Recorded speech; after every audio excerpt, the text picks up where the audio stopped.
அனைவருக்கும் வணக்கம்.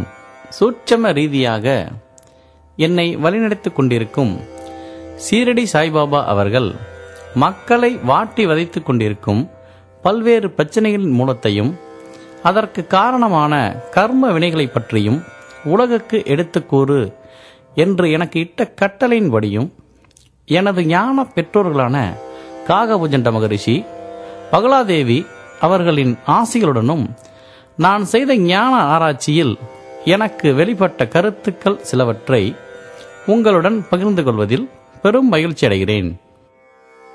என்னை பற்றி சில தகவல்கள். என் பெயர் கார்த்திகேயன் என்கிற கார்த்திக்.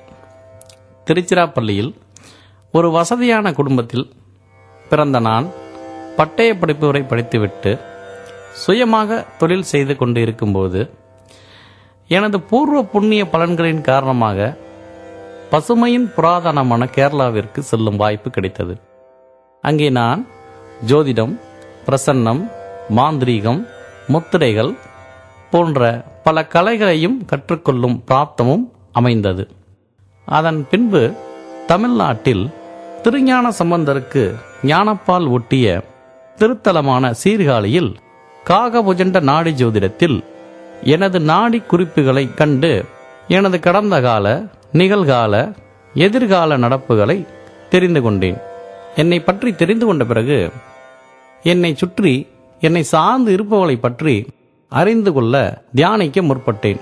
அந்த ஆராய்ச்சியின் விளைவாக மக்களை வாட்டி வதைக்கும் துன்பங்களான கோர விபத்துக்கள், கடன் தொல்லைகள், திருமண தடைகள், புத்திர பேரின்மைகள், கல்வி தடைகள், திருமண முறிவுகள் போன்றவைகள் ஏன் ஏற்படுகிறது, இதற்கு தீர்வு தான் என்ன என்று ஆழ்ந்து ஆராய்ந்தபோது தீர்வுகள் அனைத்தும் நம் அருகில்தான் இருக்கிறது என்றும் அவை நம் முன்னோர்கள் நமக்கு அருளிச் சென்ற ஆன்மீகம், ஜோதிடம், ஜாதகம் போன்ற கலைகள்தான் தீர்வுக்கு காரணிகள் என்பதையும் அறிந்து கொள்ள முடிந்தது.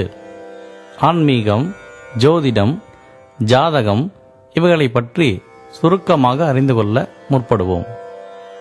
முதலாவதாக ஆன்மீகம். ஆன்மீகம் என்றால் என்ன? ஆன்மாவை பற்றி அறிந்து கொள்வது. ஆன்மா என்றால் என்ன? ஆன்மா என்பது நமக்குள் இருக்கும் உயிர். நமக்குள் உயிர் இருக்கிறது என்றால் அது நம் உடலுக்குள் எங்கிருக்கிறது? அதை அறிந்து கொள்ள மனதை ஒருநிலைப்படுத்தி உன்னை நீ உனக்குள் உற்று நோக்கினால் ஆன்மாவை உணர முடியும். அதை உணர்ந்தால் உயிர் எங்குள்ளது என்பது புரியும். அது தெரிய வரும் பொழுது பல உண்மைகள் புரியும். பல உண்மைகள் புரியும் பொழுது உன் பிரச்சனைகளுக்கெல்லாம் சரியான தீர்வு என்ன என்பது தெரிந்துவிடும். சரியான பாதை என்ன என்பதும் தெரிந்துவிடும். மாயை என்கிற இருள் விலகினால்தான் பாதை தெரிய வரும். இருள் விலக வேண்டுமென்றால் ஒளி சுடர வேண்டும். அவ்வாறு சுடருகிற ஒளி தொடர வேண்டும். வாழ்க்கையில் தொடர்கிற ஒளியை பற்றி இன்னும் ஆழ அறிந்து கொள்ள வேண்டுமானால் நாம் அதற்கு உதவும் ஜோதிடத்தை பற்றியும் தெரிந்து கொள்ள வேண்டும். இரண்டாவதாக ஜோதிடம். ஜோதிடம் என்ற சொல் ஜோதிஷம் என்ற வடமொழி சொல்லிலிருந்து வந்தது. ஜோதி என்றால் ஒளி. ஒளி தரும் சூரியனை முதலாவதாக கொண்டு ஜோதிட சாஸ்திரம் செயல்படுகிறது. ஜோதிஷம் என்றால் ஒளியுடைய கிரகங்களை பற்றி அறியும் சாஸ்திரம் என்று பொருள். ஆக ஒளியுடைய நவகிரகங்களை பற்றியும் நட்சத்திரங்களை பற்றியும் அறியும் கலையே ஜோதிடமாகும். கிரக நிலைகளை ஆராய்ந்து அதன் ஆளுகைகளை கணக்கிட்டு சூழ்நிலைகளை சரிப்படுத்திக் கொள்ளும் உத்தியே ஜோதிடம் என்றும் சொல்லலாம். ஜோதிடத்தை ஒரு கணக்கு முறையில் சொல்கிறபோது நாம் எப்படி பள்ளியில் பயிலும் கணிதத்தை கணக்கிட்டு விடையறிய சூத்திரத்தை பயன்படுத்துகிறோமோ அதேபோல் ஜோதிடத்தின் கணக்கீட்டுக்கு சரியான விடையறிய சூத்திரமாக அமைவது ஜாதகம் என்று சொன்னால் அது மிகையாகாது. வருங்காலத்தை நமக்கு தெளிவாக்கி காட்டும் கண்ணாடியே ஜாதகமாகும். ஜாத என்ற சொல்லுக்கு உண்டானவன் என்று பொருள். ஒரு குழந்தை தாயின் கருப்பையிலிருந்து வெளிவந்து தொப்புள் கொடி அறுத்து இந்த உலகத்தின் முதல் மூச்சை சுவாசிக்கும் பொழுது வானில் என்ன கிரக அமைப்பு இருந்ததோ அதைத்தான் நாம் ஜாதக கட்டம், ராசி சக்கரம் என்று குறித்து வைக்கிறோம். வருங்கால நிலையை நமக்கு காட்டும் தெய்வீக கண்ணாடியே ஜாதகம். இதை நமது முன்னோர்கள் கோவில்களில் கற்சிலைகள் வடிவிலும் சித்திரங்கள் வடிவிலும் குறித்து வைத்திருக்கிறார்கள். வெளிநாடுகளில் பல பல்கலைக்கழகங்களில் இந்த ஜோதிடருக்கு தனி படிப்பே உள்ளது. அதற்கு வேதிக் அஸ்ட்ராலஜி என்று பெயர். இதை பற்றி பல்வேறு ஆராய்ச்சிகள் இன்னும் நடந்து கொண்டிருக்கின்றன.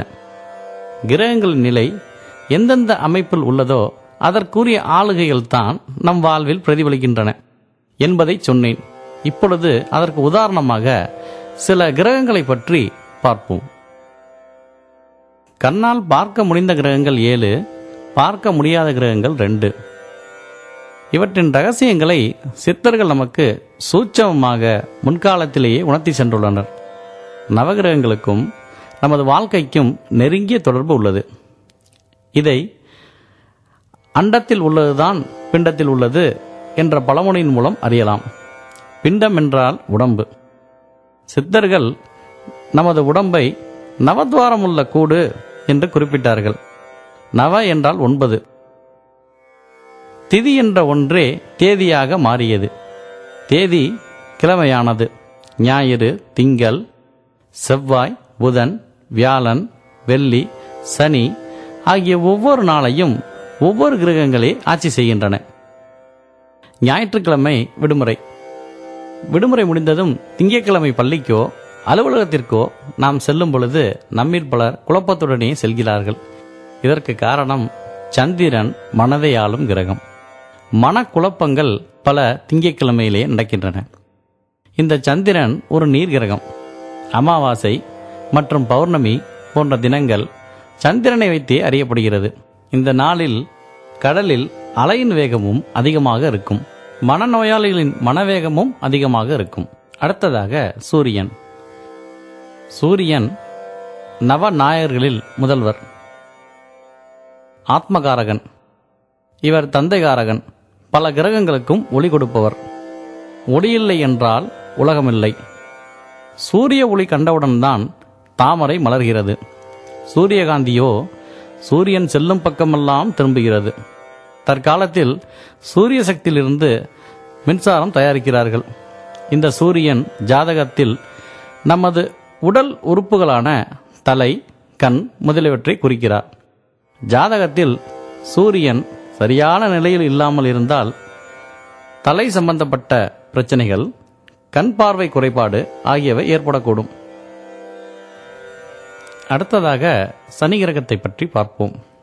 சனி, இந்த வார்த்தையை கேட்டவுடனேயே பலர் நடுங்கி விடுவார்கள். 7.5 சனி, கண்ட சனி, அஸ்தம சனி, அர்த்தாஷ்டம சனி இவைகளை பற்றி பயங்கள் பல இருந்தாலும் நல்ல புத்திகளும் நம்மை சுற்றி உள்ளவர்களை புரிந்து கொள்ளும் திறனும் நமக்குள் வர சனியின் தாக்கமே காரணம். சளி பிடித்தால் சனி பிடித்தது போல் என்பார்கள். காரணம் ஏன் தெரியுமா? சளியை குறிக்கும் கிரகம் சனி. சனி ஒரு குளிர்ச்சியான கிரகம். சனி ஒரு கருப்பு நிற கிரகம். சனியின் வாகனமான காக்கையோ கருப்பு நிறம். இந்த சனி கிரகத்தில்தான் நம் கர்ம வினைகள் பதிக்கப்பட்டுள்ளது. அடுத்ததாக குரு. குரு பார்வை கோடி நன்மை. குரு ஜாதகத்தில் இருக்கும் இடத்தை விட பார்க்கும் இடத்திற்கு வலிமை அதிகம், நன்மை அதிகம். குரு பகவானுக்கு பொன்னன், ஆசான், அமைச்சர், தேவகுரு என்னும் பல பெயர்கள் உள்ளன. ஒருவர் ஜாதகத்தில் குருவின் பலம் பெற்று இருப்பது மிகவும் முக்கியம். குருபலம் இருந்தால் மாங்கல்ய தோஷம், புத்திர தோஷம், திருமண தடை போன்றவைகள் நீங்கும். குரு பகவானின் 1 வருட பெயர்ச்சியால் உலகின் பல மாற்றங்கள் நிகழும் என்பதை ஒரு பழைய பாடல் மூலம் அறியலாம். ஜென்மராமர் வனத்திலே சீதையை சிறை வைத்ததும், தீதிலாதொரு 3 துரியோதனன் படை மாண்டதும், இன்மையட்டினில் வாலி பட்டமிழந்து போம்படி ஆனதும், ஈசனாரோடு 10 தலை ஓட்டிலே இறந்துண்டதும், தர்மபுத்திரர் 4 வனவாசம்படி போனதும், சத்தியமாமுனி 6 2 காலிலே தலை பூண்டதும், வன்மையுற்றிய ராவணன் முடி 12 வீழ்ந்ததும் என்று பாடலில் குறிப்பிடப்பட்டுள்ளது. ஆக குரு ஜென்மம் என்கிற ஒன்றிலும் 3, 4, 6, 8, 10 மற்றும் 12 ஆகிய இடங்களில் கெட்ட பலன்களையே கொடுக்கிறார் என்று இந்த பழைய பாடலின் மூலம் நாம் அறியலாம். பல புராண இணைப்புகளும் இந்த பாடலில் உள்ளன. ராமாயணம் மற்றும் மகாபாரதம் ஆகிய இரு பெரும் காவியங்கள் இந்த குருவோடு சம்பந்தப்படுகிறது. ஆக ஒவ்வொரு கிரகங்களின் நிலையும் நமக்கு ஒவ்வொரு மாற்றத்தை ஏற்படுத்துகிறது என்பதை இப்பொழுது நாம் புரிந்து கொள்ளலாம். ஒவ்வொருவர் வாழ்க்கையில் ஏற்படும் பல்வேறு பிரச்சனைகளுக்கும் தீர்வுகள், பரிகாரங்கள் அவரவர் ஜாதகத்திலேயே உள்ளது. ஜோதிடத்தை சரியான வழிகாட்டுதலுடன் ஆன்மீக ரீதியாக அணுகினால் எல்லா பிரச்சனைகளுக்கும் தீர்வு உண்டு. அந்த தீர்வுகளுக்கான சரியான பரிகாரங்களையும் அதை செய்யும் சரியான வழிமுறைகளையும் சரியான முறையில் மக்களுக்கு விளக்கிச் சொல்ல இன்று அநேகர் முற்படுவதில்லை. ஜாதக ரீதியான பரிகாரங்களையும் அப்பரிகாரங்களை செய்ய கோவிலுக்கு சென்று வழிபடும் முறைகளையும் பற்றி விளக்கமாக தெரிந்து கொண்டு வாழ்க்கையில் அனைவரும் சுபிட்சம் பெற என்னுடைய இணையதள முகவரி மூலமாகவோ அல்லது எனது புத்தகங்களை வாங்கி படித்தோ பயன்பெறலாம். எனது இணையதள முகவரி www.saimagarishi.com. எல்லோரும் எல்லாமும் பெற்று இன்புற்றிருக்க எனது வாழ்த்துக்கள். நன்றி, வணக்கம்.